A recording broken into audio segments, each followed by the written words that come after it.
Good morning and welcome to the Saturday special edition of Dr. Lamba's Awakening Call. The schools are just back in session and all the high schoolers have new phones, new computers, and new privileges for using these devices. But many times these teenagers forget that while they have a privilege of using these new devices, with enhanced capabilities, they have new responsibilities as well. I do not deny that the younger generation, these teenagers today, are much more technology savvy than an average adult. And while many people do think that the young people use their devices primarily for video games, social networking, chatting, sexting, and so on, the reality today is that these items of technology are used as well as for learning also. They have a dual use, entertainment and knowledge. And I find that the young people are, though extremely capable in handling these devices, many a times are oblivious to the dangers and the threats that can emanate. I'm not talking about the use of the cell phone and the blue lights that can be harmful mentally. That is there. But the increasing hacking and the cyber crime makes them vulnerable targets, and because of their behavior and because of their usage, they are ideal victims from whom this information can be stolen. It's very imperative and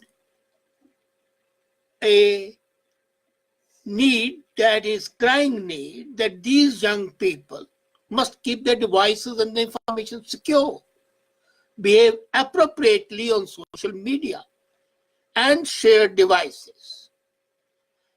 The biggest problem today is that the digital privacy in the devices, especially when these teenagers are online, is really, really precarious. And if you look at the cyber incidents, we find that 72% of them happen because of the hacker attack.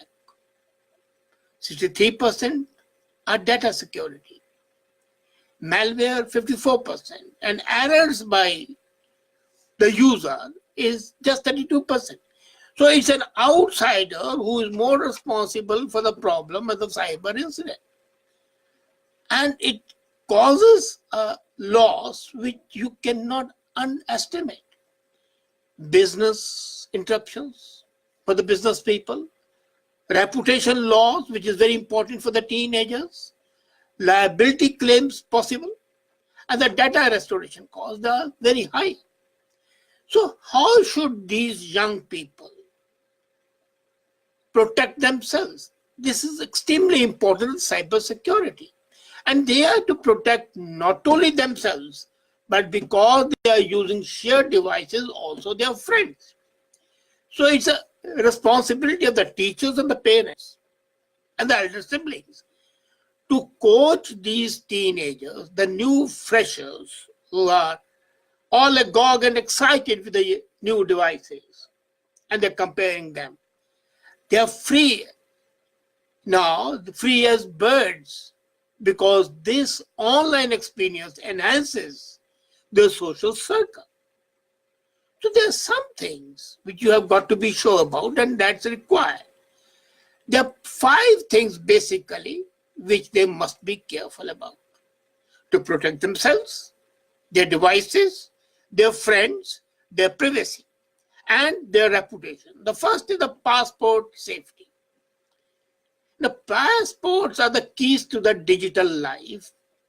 So the passport, which can be a mixture of the letters, numbers, and symbols, should be such which is very hard to crack. This is quite interesting that the people have convoluted words, and most of them have just digits or their date of birth. But then that's the easiest thing to do. The hackers admit that the first thing they do always is to use the date of the birth, the year of the birth. And that makes the job much easier. Second problem, along with the password safety, which is a part of that people often write down the passwords. Even I do, honestly speaking. But I do for the simple reason that my password, which is important for me, can be such that the hackers would not use. I have different passwords for the different things, for different functions. So not one password. Now you have got to use secure password manager and use two-factor authentication. Now this can either be a physical security key or an app delivering time-based one-time password. Google's Authenticator or Authies, these are supposed to be very good. And another thing is, don't share passwords with the friends. I've seen the young people, they share their passwords. Oh, you can use my machine. You can use, let's have a shared device. Let's also have a shared password. We are friends. We have nothing to hide from each other.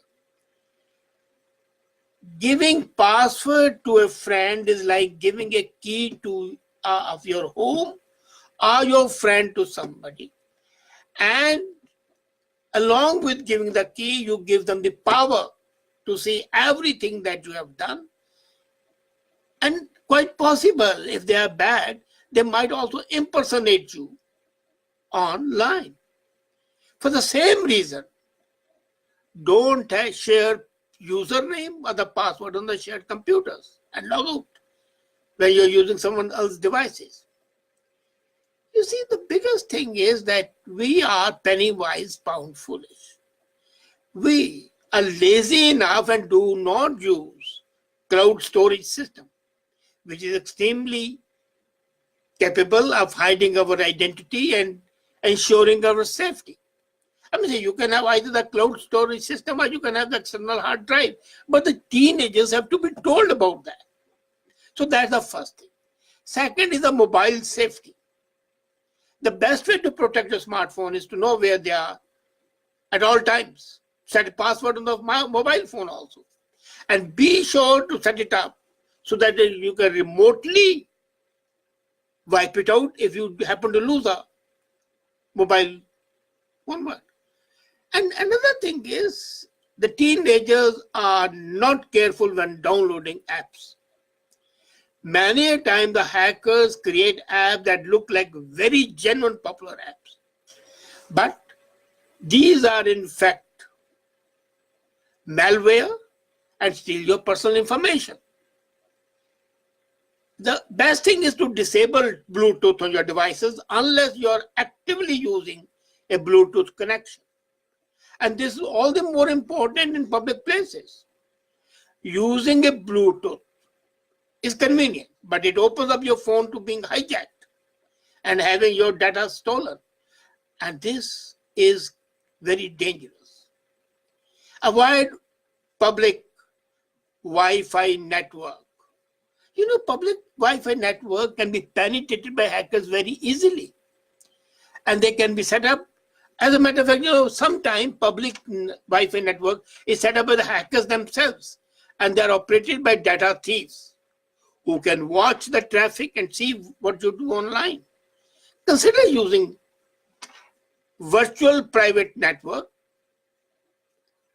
and that will protect you a lot. The third is the computer safety.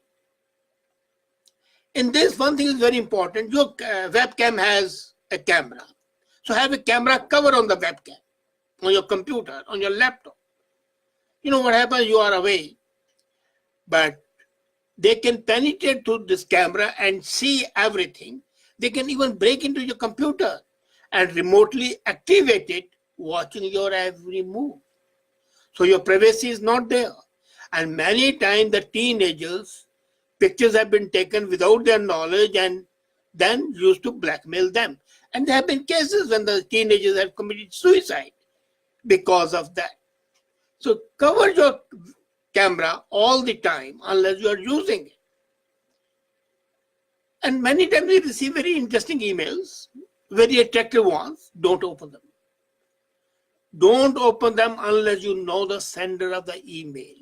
Make sure that someone is not trying to pretend to be someone you know. And most important, never download the attachments to the email from those people whom you don't know. Many times we receive messages and we receive links and we often open them. Don't do it. If you don't recognize the link, don't open it. If you follow a link, copy and paste the link to make sure it's going to a legitimate site. And then gaming security. Are we concerned with that or not? We are. Video games, whether they are on the consoles, whether they are on the desktop or the mobiles, are an extremely potential security threat. And this is extremely important, where you should have very strong passwords so that hackers cannot penetrate it. If you want to protect yourself, then download video games only from the legitimate sites. And just as you would do with the apps and devices, be very careful of the people impersonating others. That's very common. Another thing is, gaming sites are very attractive and the people very easily share personal information. Don't use that. If you're playing a game, why can't you use a gamer tag? So that there's no connection between your gaming activity and your real life. You have to partition your life, and your gaming world should have no connection whatsoever with your real world. And what has happened is, I have seen the frustration in the game can turn into personal conflicts. And this can be very scary and very dangerous. And the fifth most important is social media safety. When you're social media, you see friends from the people whom you don't know in actual life. I have received at least 500 requests and I approve them, considering that some of them have mutual friends, okay. And third day I received a request. From the women, it's mostly a request for money or sex. And from the people abroad, it's a request to help them get immigration. What nonsense. A social media friend is not a friend. You are a friend of mine, I won't name his name. Because of the social media, he was likely to be blackmailed, but he escaped. I told him what to do. I told him to inform FBI, to inform the police. And these hackers would then take off. But you must protect your digital footprints. Quite possible your employer might find it. He might see your post. He might see an embarrassing picture of yours or any other questionable material. And your job may be imperiled in case you are hoping to enter the job. Or a friend sees it and dislikes it. Or a relation sees it. So their societal impact is going to be high. You have got to protect the social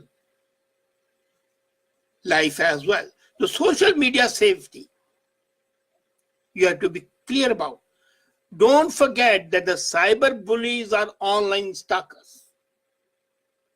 Limit how much you want to reveal about your daily life, habits and travel. As I told you, I've seen people putting on the Facebook or on the Twitter, traveling from Bombay to Delhi, Delhi to Kanpur, Ottawa to Montreal. What for? And checking in this hotel, having breakfast here. These are things which are not to be shared openly. Be responsible. Turn to stop communication with a person whom you suspect. Alert a responsible adult or a parent in case you are having even an inkling of cyber bullying or cybersecurity. But as you enter the school now, start a new session, as I said earlier, be careful to protect yourself, especially in the days of technology. Protect yourself from the technological thieves and technology blackmailers. And then you won't regret using technology for happiness, for enjoyment, for entertainment, and for learning as well. Just protect yourself, take these small precautions, and you will be happy. Thank you.